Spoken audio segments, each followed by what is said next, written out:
At the risk of being repetitive from yesterday, do you expect to have 18 skaters tonight? What's that? Do you expect to have 18 skaters tonight?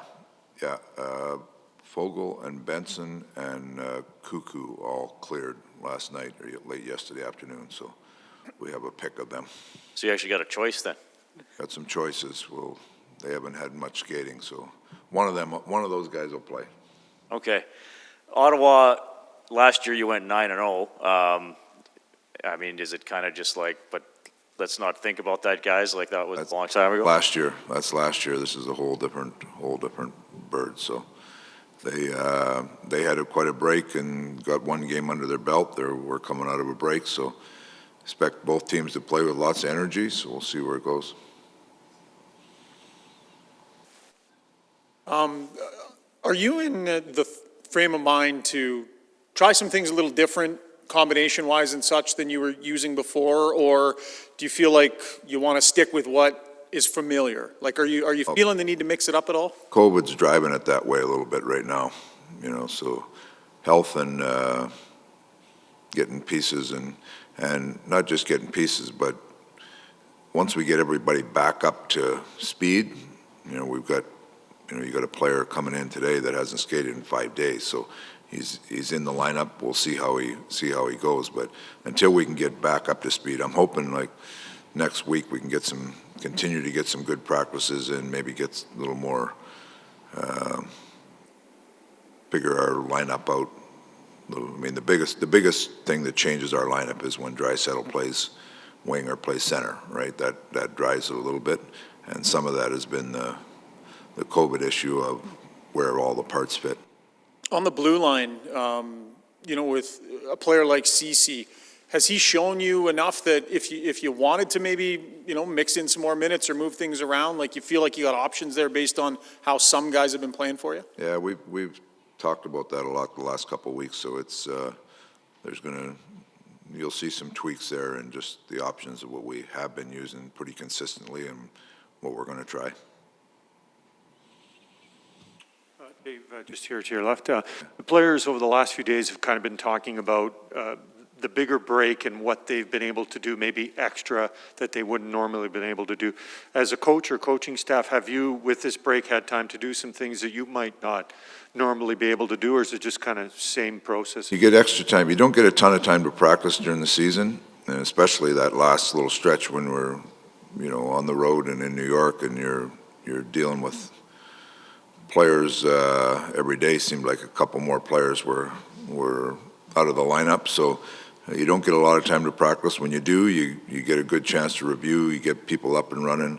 It's you think people are just in tip-top shape all the time, but when you're not practicing a lot, and players that maybe don't play as many minutes as other guys, they need to get some work in. So you have some days like this to really put some good work in, some good practice time. And if you think about it, like in a game, they might play 10 or 12 or 14 minutes, some of those guys. And in a practice, they're out there for 45 minutes, an hour, and they're going. So you build up that stamina back. So when you have a break like this, those are things that are beneficial to it. Now, that being said, you'd like to get in a rhythm where you have just enough practice and just enough games and everybody's in the flow. And hopefully we can get to that. Good morning, Dave. Over here to you, right? With the Senators in town and Brady Tkachuk being named captain there, just a question on young captains. Obviously, McDavid was named captain in his second season in the NHL. And what that does for a young player as they're trying to establish themselves in the league while also being a leader in that locker room. Well, you're looking at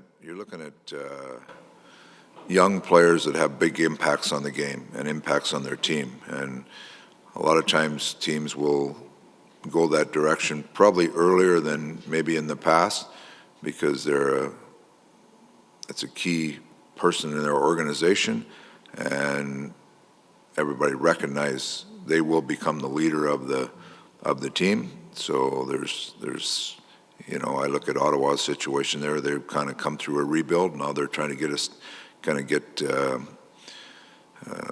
established there with their core group, and young Tkachuk has played very well for them, and played real hard for them. That's the identity they want to have. He's kind of the head of the snake. Same thing happened here in Edmonton, where Connor comes in and he's established himself as a kind of the leader of the group. And sometimes the leader isn't just about how much they talk or how vocal they are. It's the identity of the team you want, and that's the guy that they follow. But every team now, like I think if you talk to every coach in the league right now, there's a leadership group or a small group of players. Sometimes they can be young players, sometimes they're veteran players. I look at a guy like Duncan Keith on our team is a real good leader, veteran player, but he's not the captain.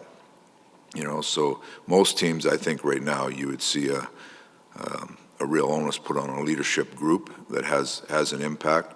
And if they do have young captains, like Brady, then you have him surrounded with good people, so he continues to learn as he leads the team.